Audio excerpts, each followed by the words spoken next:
Henri Konan Bédié, l'ancien président de la Côte d'Ivoire, prépare l'élection présidentielle de 2020. Henri Konan Bédié est l'invité du Grand Angle ce vendredi.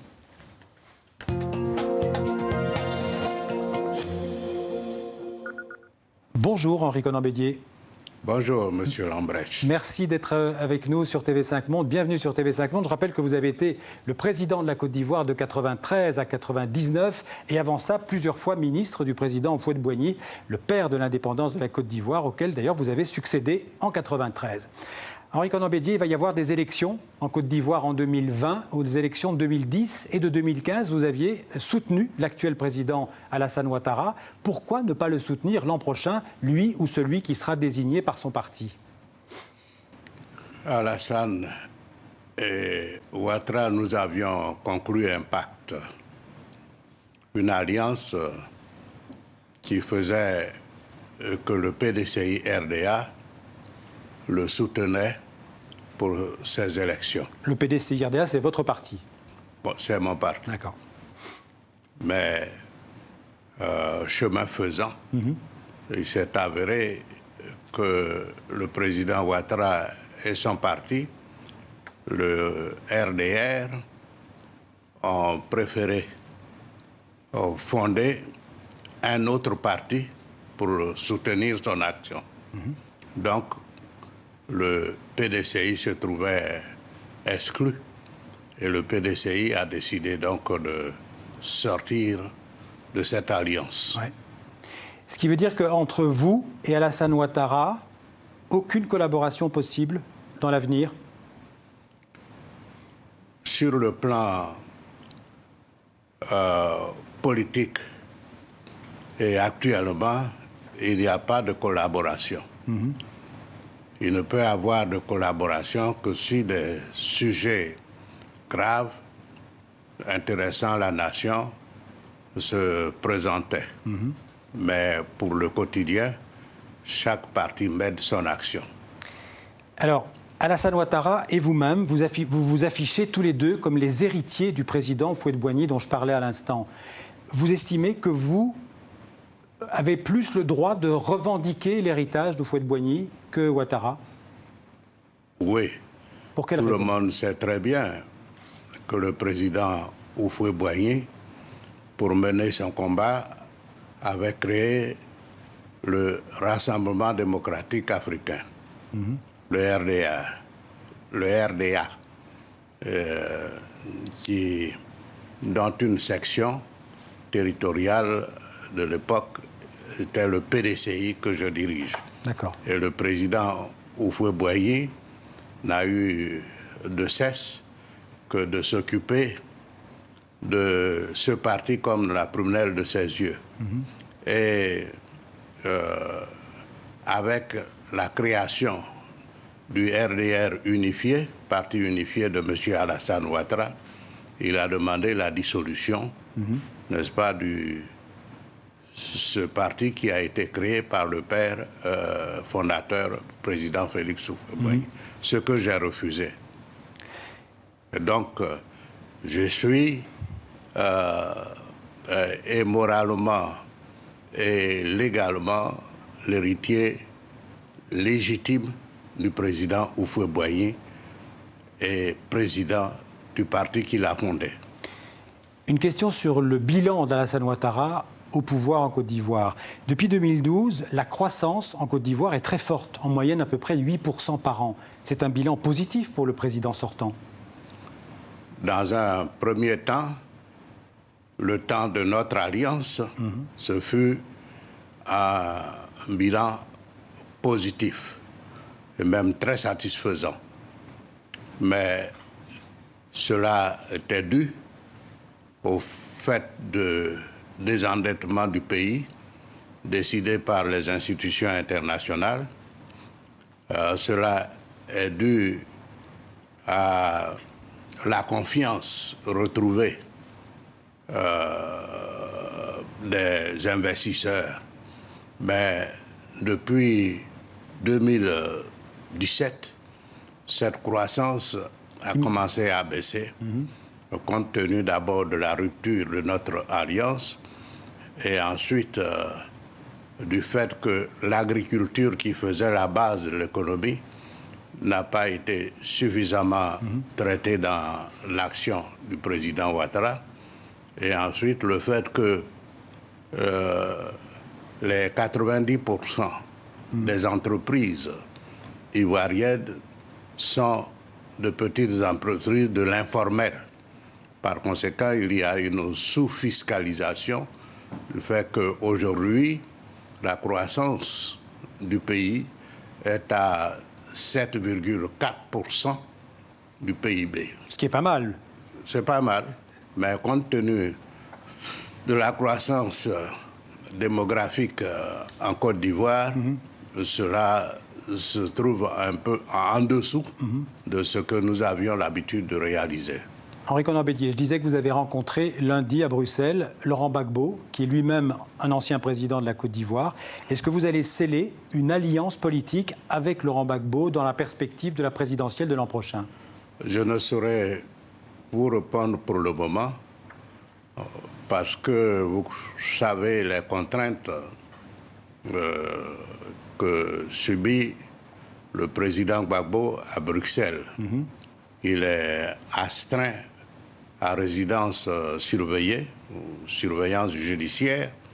Il ne peut même pas se déplacer au-delà d'un certain rayon et faire des déclarations politiques également, ça pose un problème à Laurent Gbagbo. Il faut rappeler qu'il a été acquitté par la Cour pénale internationale de crimes contre l'humanité en première instance.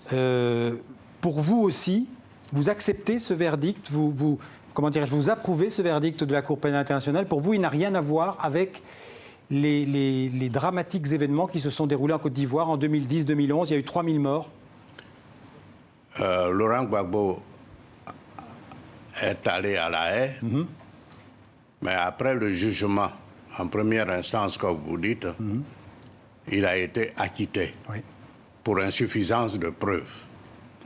Donc, il devrait être libre de ses mouvements, mais il est encore assigné à une surveillance judiciaire à Bruxelles. Pourquoi est-ce que vous avez été le voir alors, s'il ne peut pas, disons, se mêler de politique pour le moment?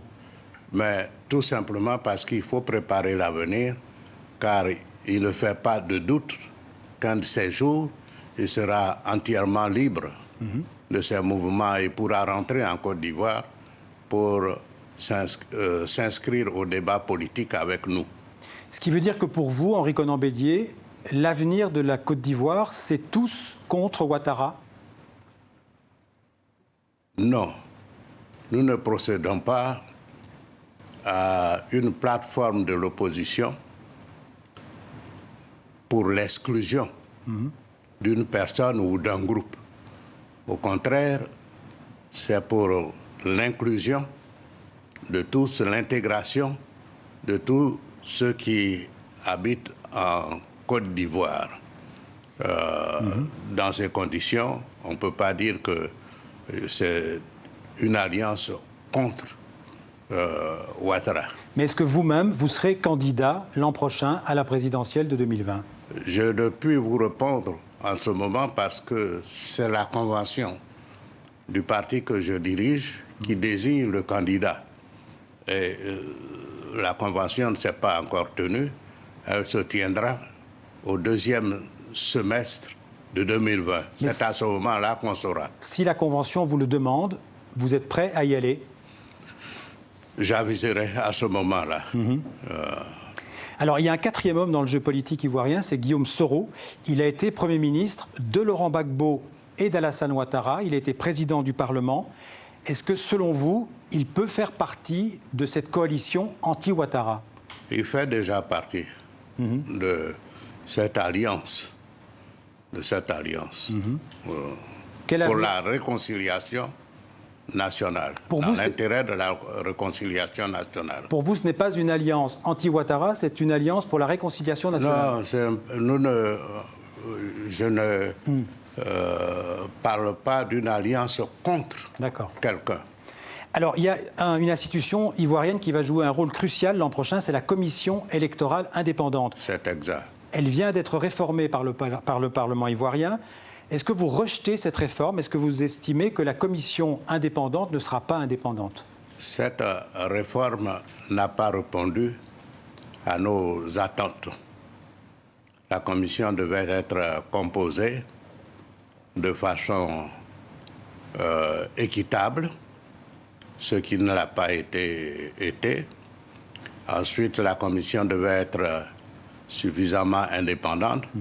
Or, de nombreux membres du gouvernement qui font partie de cette commission ont même la majorité au sein de la commission. Par conséquent, ce sont des gens obligés. Ils sont sous influence du régime en place. Ouais. Par conséquent, ce n'est pas une commission indépendante. Et en plus, la réforme qui a été votée il y a très peu de jours à l'Assemblée nationale et au Sénat n'a pas répondu aux attentes de la Commission africaine, de la Cour africaine des droits de l'homme et des peuples. Je voudrais vous poser une question en marge de ce qu'on appelle l'ivoirité. Comment est-ce que vous définiriez un Ivoirien? Est-ce qu'on peut parler de la nation ivoirienne ou bien est-ce que la Côte d'Ivoire, c'est une mosaïque de peuples et d'ethnies qui vivent ensemble? La Côte d'Ivoire est une mosaïque de peuples Oui. unis et qui vivent en harmonie depuis la nuit des temps. Oui.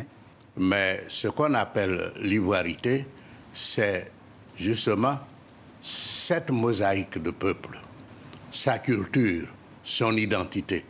Ce n'est pas autre chose. Mais c'est quelque chose d'inclusif. Il faut intégrer toutes les ethnies de la Côte d'Ivoire. Toutes les ethnies qui ont des caractéristiques propres au plan culturel. Alassane Ouattara est ivoirien, évidemment. Oui, puisque je l'ai soutenu pour être président de la République. Vous avez 85 ans, on peut dire votre âge. Vous pourriez profiter d'une paisible retraite et passer le relais aux générations suivantes. Pourquoi est-ce que vous continuez à faire de la politique? D'abord parce qu'en politique, il n'y a pas d'âge, comme à la fonction publique. Ouais. Voilà, donc tant que j'ai réuni des forces physiques et intellectuelles pour diriger mon parti, je le fais. Ce qui veut dire que la jeune génération ou les plus jeunes générations politiques ne sont pas prêtes à assumer le pouvoir en Côte d'Ivoire? Beaucoup sont prêts à assumer le pouvoir. Et d'ailleurs, je dois vous dire que le PDCI-RDA, par la composition de ces instances, est dirigé actuellement par des jeunes à plus de 60% des instances du parti. Qui représente peut-être l'avenir de votre parti et peut-être de la Côte d'Ivoire. Merci. Absolument. Merci Henri Konan Bédier Merci. d'être venu vous exprimer sur le plateau du 64 minutes. Merci beaucoup. Merci.